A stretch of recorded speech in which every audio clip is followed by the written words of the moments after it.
Hi guys, welcome to my channel.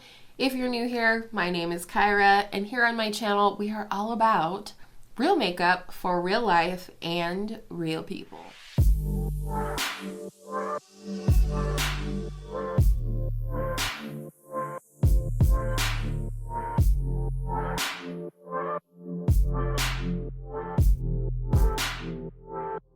Today's video is something I rarely do on my channel, and that is a haul and a try on.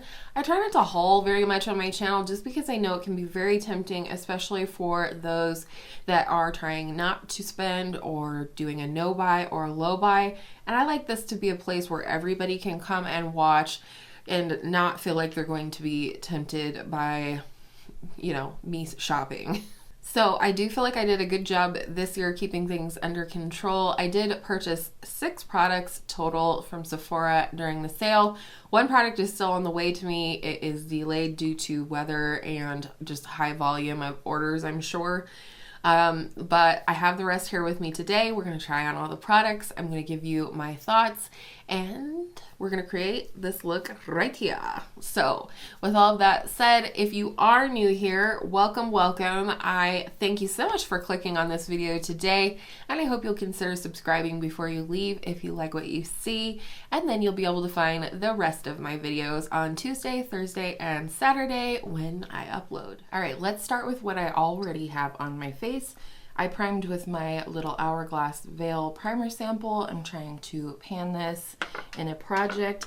And then I did go ahead and apply my Missha BB cream, both shades 23 and 27 mixed together. The first product we're going to check out today is the Pat McGrath Lab Skin Fetish Sublime Perfection Concealer. I did pick up the shade L7, and hopefully this will be a good shade match. I tried it on yesterday. It does seem like it might be a little bit drying, but I don't know. I can't imagine that's the case. We're just gonna try it again, possibly because I used my actual beauty blender. Maybe the sponge was just a little bit dry. I don't remember my previous beauty blenders drying out after I wet them so quickly, but this particular one that I got, which is the black one, dries out super duper fast. I do think that this feels nice and creamy on the skin, but I also think this shade might be too light because I do see kind of a little bit of blue still coming through on the under eye, and that's typically indicative of a shade that is too light, but we'll see. I'm gonna try it a little longer, obviously. Definitely good coverage there. So let's go ahead and do the other eye. And let's try blending this one out with the ring finger. I've found that certain concealers work better with a brush, certain concealers work better with a sponge, or some work better with the warmth of your finger. And I feel like especially thicker and more coverage, full coverage concealers tend to work better with the warmth of your finger sometimes. And you can always go back with a brush or a sponge and sort of perfect things. So I don't think that looks bad. It's definitely good coverage, and I will keep working with this, obviously. All right, before we set the face, I'm going to go ahead and go in with the blush. When trying this blush yesterday, I found that it kind of stuck in place since I already had powder on, and I don't know if that's because I had powder on or if it's just the product. So this is the Tower 28 Beach Please Luminous Tinted Balm. It says tap and blend onto cheeks and lips. We might try it on the lips. I haven't decided yet. But this is the shade. I did get the shade After Hours. It's a beautiful berry, and I really felt like this was unique to my particular collection. So I'm going to take this and press this on and then start blending. I'm going to try the e.l.f. Putty Blush Brush. I just got this recently in an Ulta order I made. And I wonder if I just dipple, if that will look good. It's always so weird to me when I go ahead and do blush before bronzer. It's just different. I feel like the bronzer underneath of the blush, you know, down here more so, tends to give me a better idea of blush placement. And it's definitely blending out better today. I don't know if that's the brush or just not having the face set in that area.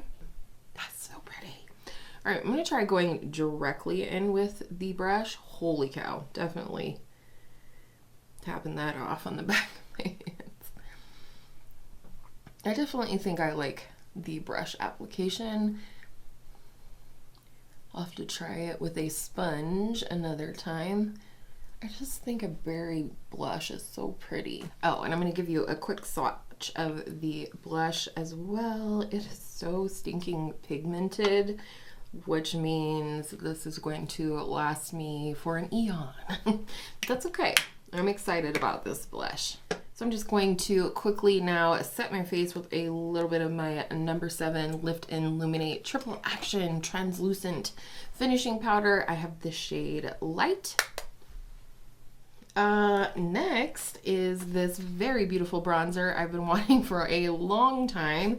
This is the Fenty Beauty Stalk'r Instant Warmth Bronzer. I did pick out the shade Inda Sun, which I believe is the lightest shade. It says instant sun-soaked glow that lasts, blendable, buildable, and transfer resistant. So many people have this bronzer, still use this bronzer, I'm pretty sure years later after its release, and have pan on this, even though they're like bigger YouTubers that get PR and new stuff to try all the time. So I just had to try this out, and I was very impressed when I tried it yesterday. This is what the shade looks like. I just love it. It's such a smooth powder. Just going to go ahead and start bronzing.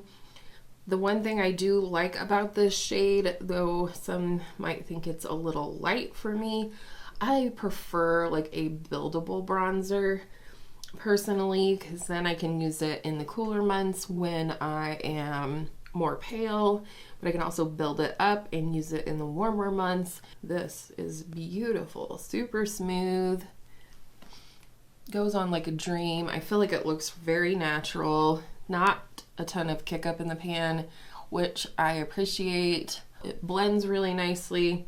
Definitely a matte bronzer, which I don't mind, especially when I'm using like more glowy blush or, you know, more highlight, like a more blinding highlight, so to speak. I will definitely reach for a matte bronzer. For highlighter, I'm just going to go in with a little bit of this Laura Mercier Matte Radiance Baked Powder. This is in a project pan as well.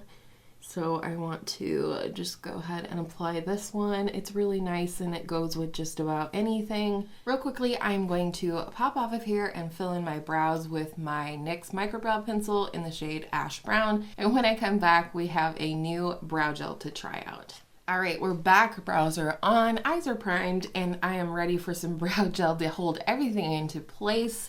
This is the brand new Kosas Airbrow Fluff and Hold Treatment Gel. Free of fragrance, silicone, mineral oil, synthetic waxes, and microplastics. It says it is a clean, clear brow gel boosted by hair care actives that helps fluff, shape, and lock brows in place while supporting full brow health. Interesting. Either way, this was a replacement. This was not a part of my budget because I don't have a clear brow gel currently. Look at this gorgeous packaging. So I'm very excited to try this again today. It doesn't necessarily feel like a ton comes out on the brush. I do feel like I want to dip in a few times as of yesterday when I was using this, so we'll see.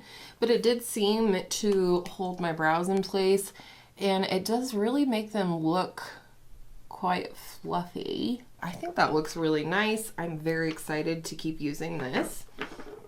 And now we're on to the eyeshadow palette. I'll put a picture up on the screen now what my look came out like yesterday when I wasn't filming. And now we're going to create an entirely different look. I put on a white shirt today, mostly to be casual, but also because I don't know what I'm going to create out of this little baby right here.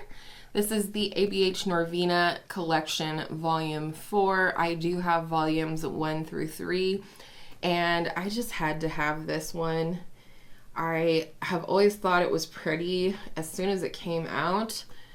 And then recently I've seen Paulina from Paulina Beauty. I'll link her down below. She's been using this a ton. And I was like, all right, just sign me up. So that's what we're going to do today. I just have no idea what we're going to do. There's so much good stuff in here. There are 2 pressed glitters down here, and I will try those at some point, but I'm not going to try them today. I kind of want to incorporate like this shade right here and maybe this one down here. I want a little bit of a berry pop in the look, so I'm trying to determine what I want to use for a transition. I think yesterday I went in with this shade A4, but I think today I want to try this shade, which is D1, under the D1. You knew I had to make a bingo joke. Thinking something warm. It's like super dark and like crappy outside today.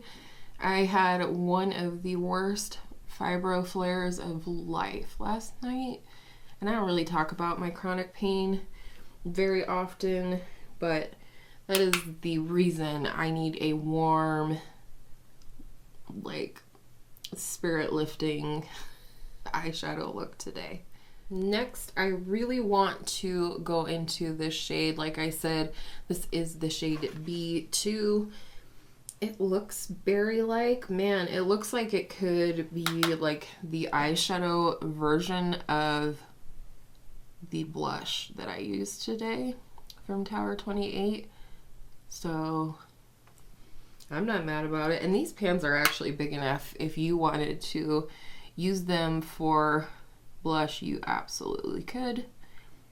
I certainly have done that with palettes before if there's a shade I really liked. All right, hot damn, that's beautiful. One more color to deepen things up on the outer part of the lid. I'm gonna go in this one right here, which is E4. Same brush, and I'm just going to put a little of this on the outer corner or the outer part of the lid. All right, the shade that I am most dying to get into, oddly enough, is this shade right here. It's like a peachy pink. So I'm gonna try that. Ooh, that's pretty.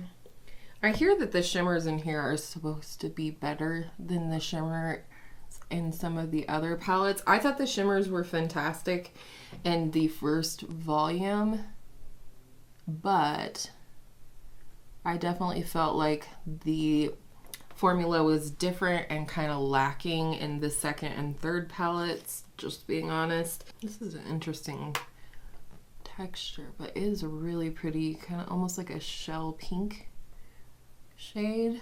Let's try this shade up here, which is A2. It is really pretty. And let's just kind of like put this over here to like marry that peach and the berry on the outer part of the lid together. Carry it in most of the way, but not all the way. My inner corners and whatnot just do not do well with glitter of any kind. It just makes my eyes itchy.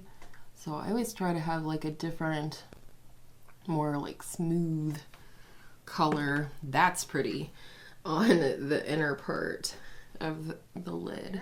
I do feel like I've lost the blush a little bit, so I do want to add just a tiny bit more.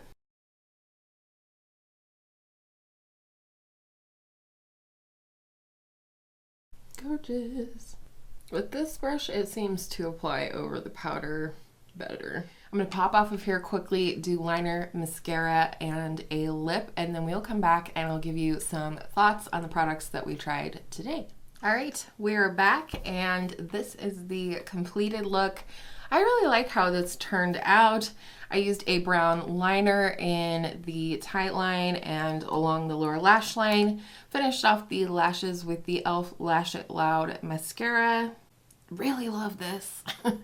And then for lips, I lined with my Holy Grail MAC lip pencil in the shade Whirl, and a color of lippy that I don't wear very often is the Fenty Gloss Bomb in the shade Hot Choc-Lit. I had purchased this in kind of like a replacement situation for Fenty Glow, and I ended up repurchasing Fenty Glow because this one just has like a ton of glitter in it and you can feel it on the lips a little bit. Just not my favorite, but I really think it complemented this look. So let's review. I am very much looking forward to using this palette again. I think I'm gonna probably lean toward my Norvina collection for next month's Shop My Stash, but you never know what might come up between now and then. Pat McGrath concealer. It looks better the longer it's on. It does feel like it's in a glass bottle, which is kind of cool. You can tell because it's like cold. I don't know. I thought maybe it was going to change my world, and I just don't know that that's the case, but we'll keep using that one. Really like the brow gel. They don't feel crunchy, but they're definitely set in place. The blush, have to go in carefully, but also really, really stunning. And again, a unique shade to my collection. I don't have a berry blush in my collection, and I certainly don't have a berry cream blush in my collection. I had been wanting to try this formula for quite some time, but didn't feel like I could justify like another peachy pink or something like that. And the bronzer, I love it. I really do like this bronzer. It's super duper smooth. If her powder is anything like this bronzer, it's very light. If her powder, like her new powder foundation, is as smooth and lovely as this, I would consider purchasing that one. And that's it. The other thing I picked up in the sale, in case you're curious, is a refill, a repurchase, whatever you want to call it, on my Inky List Peptide Moisturizer. I've used 5 or 6 tubs of this now, and I absolutely adore it. I think it's a really, really close dupe for the Drunk Elephant Proteiny Polypeptide Moisturizer, which is $68, and this is $15. And with all of that said, thank you so much for spending part of your precious time here with me today. I really appreciate each and every single one of you. I hope you'll subscribe if you haven't done that already. And I hope all of your makeup days are absolutely beautiful makeup days, and I will see you in my next video soon.